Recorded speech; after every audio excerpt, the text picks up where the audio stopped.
सोमवार को भगवान शिव की विशेष पूजा की जाती है। आइए सुनते हैं सोमवार व्रत कथा। एक नगर में एक धनवान व्यापारी रहता था, जिसका व्यापार दूर दूर तक फैला हुआ था। नगरवासी उसका बहुत सम्मान करते थे। हालांकि संपन्नता के बावजूद व्यापारी दुखी रहता था, क्योंकि उसका कोई पुत्र नहीं था। उसे अपने व्यापार का उत्तराधिकारी न होने की चिंता सताती रहती थी। पुत्र प्राप्ति की इच्छा से व्यापारी ने प्रत्येक सोमवार भगवान शिव का व्रत रखना शुरू किया और शाम को शिव मंदिर जाकर घी का दीपक जलाया करता था। उसकी भक्ति से माता पार्वती प्रसन्न हो गईं और भगवान शिव से व्यापारी की मनोकामना पूरी करने का निवेदन किया। भगवान शिव ने समझाया कि संसार में कर्मों के अनुसार ही फल मिलता है, लेकिन माता पार्वती के बार बार आग्रह करने पर भगवान शिव ने व्यापारी को पुत्र प्राप्ति का वरदान दिया। साथ ही यह भी कहा कि उसका पुत्र 16 वर्ष से अधिक जीवित नहीं रहेगा। भगवान शिव ने स्वप्न में व्यापारी को यह वरदान दिया। पुत्र प्राप्ति की खबर से व्यापारी खुश तो हुआ, लेकिन उसकी अल्पायु की चिंता ने खुशी को चिंतित कर दिया। कुछ समय बाद व्यापारी के घर एक सुंदर बालक का जन्म हुआ। पूरे घर में खुशियां छा गईं, लेकिन व्यापारी का मन अब भी चिंतित था। जब बालक 12 वर्ष का हुआ तो व्यापारी ने उसे शिक्षा के लिए उसके मामा के साथ वाराणसी भेज दिया। रास्ते में मामा भांजे यज्ञ करते और ब्राह्मणों को भोजन कराते गए।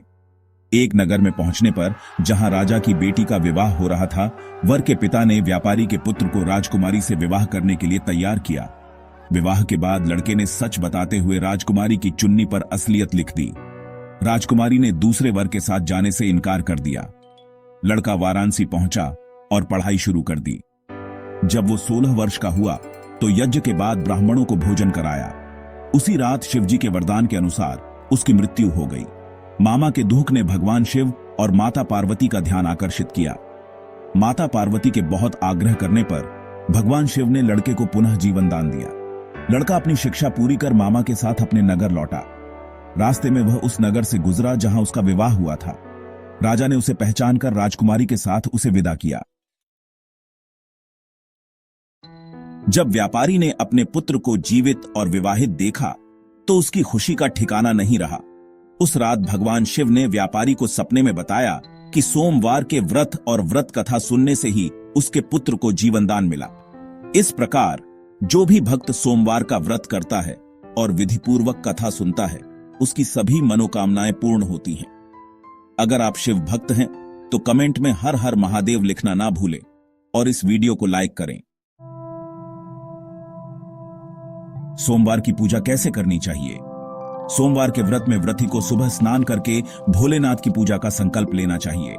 इसके बाद घर के मंदिर में चौकी लगाकर शिव भगवान और माता पार्वती की मूर्ति या तस्वीर स्थापित करें। फिर भगवान शिव और माता पार्वती को चंदन से तिलक करें, रोली और अक्षत अर्पित करें और पान सुपारी चढ़ाएं। इसके बाद फल फूल आदि से भोग लगाएं और आरती करें। इसके बाद मंदिर जाकर शिवलिंग का जलाभिषेक करना न भूलें। भगवान शिव को पंचामृत और मिश्री का भोग अर्पित करने की परंपरा है। भगवान शिव को मालपुए बहुत पसंद है, इसलिए आप उन्हें मालपुए बनाकर भोग लगा सकते हैं। सोमवार के व्रत में भगवान शिव की पूजा के बाद उन्हें मालपुए का भोग अर्पित किया जाता है, क्योंकि यह उनके प्रिय मिष्ठान में से एक है। व्रत के दौरान अन्न के स्थान पर कुत्तू या सिंघाड़े के आटे से बनी रोटी, पराठा या पूरी का सेवन किया जा सकता है।